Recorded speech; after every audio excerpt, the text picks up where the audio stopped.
విశాఖ జిల్లాలో ఘోర రోడ్డు ప్రమాదం జరిగింది. ఈ రోడ్డు ప్రమాదంలో నరసరావుపేట ప్రాంతానికి చెందిన నలుగురు వ్యక్తులు మృత్యువాత పడ్డారు. ప్రధానంగా చూసుకుంటే ఈ మృతులకు సంబంధించిన వారంతా కూడా నరసరావుపేట ఎమ్మెల్యే అరవింద్ బాబుకు సన్నిహితులు.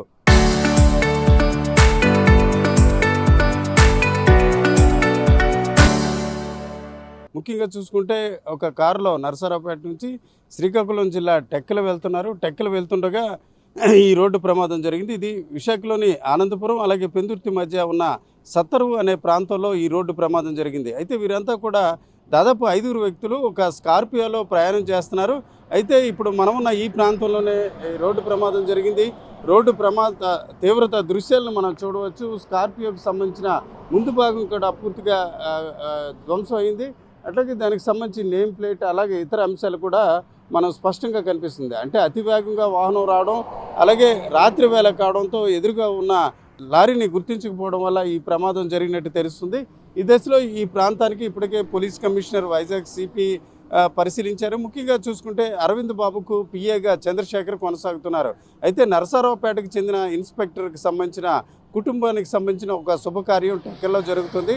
ఆ శుభకార్యానికి హాజరయ్యేందుకు ఈరోజు చంద్రశేఖర్ కుమారుడు అలాగే మరికొందరు కూడా స్కార్పియోలో బయలుదేరారు. అయితే వీరు అర్ధరాత్రి దాటిన తర్వాత ఈ సత్తరువు అనే ప్రాంతంలో ఒకసారిగా వచ్చిన సమయంలో ఎదురుగా ఉన్న వాహనాన్ని గుర్తించకపోవడం వల్ల ఈ ప్రమాదం జరిగినట్టు మనకు తెలుస్తుంది. నిజానికి చూసుకుంటే ఇది నేషనల్ హైవే, అతి వేగంగా వాహనాలు వెళ్ళే పరిస్థితి ఉంటుంది. అయితే ఎందుకు ఈ ప్రమాదం జరిగింది అన్న విషయంపై ఇంకా స్పష్టత రావాల్సిన పరిస్థితి.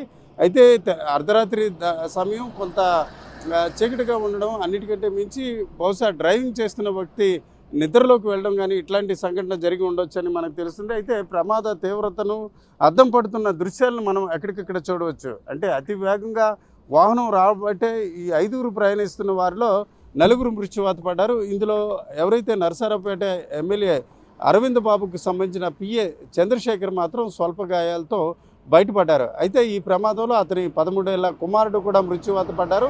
అలాగే మరొక 3 మొత్తం కలిసి చూసుకుంటే ఈ రోడ్డు ప్రమాదంలో 4 వ్యక్తులు మృత్యువాత పడిన పరిస్థితి. ఏదేమైనప్పటికీ జాతీయ రహదారిపై అతి వేగంగా వాహనాలు వెళ్ళడం అలాగే ఆ వాహనాలు వెళ్ళే క్రమంలో కూడా ఎదురుగా ఉన్న వాహనాలను గుర్తించకపోవడం వల్ల తరచూ ఈ రకంగా ప్రమాదాలు జరుగుతున్నట్టు తాజాగా పరిస్థితి బట్టి మనకు అర్థమవుతుంది. Camera person తిరుపతితో Ramachandra Rao, RTV, Sontyam నుంచి.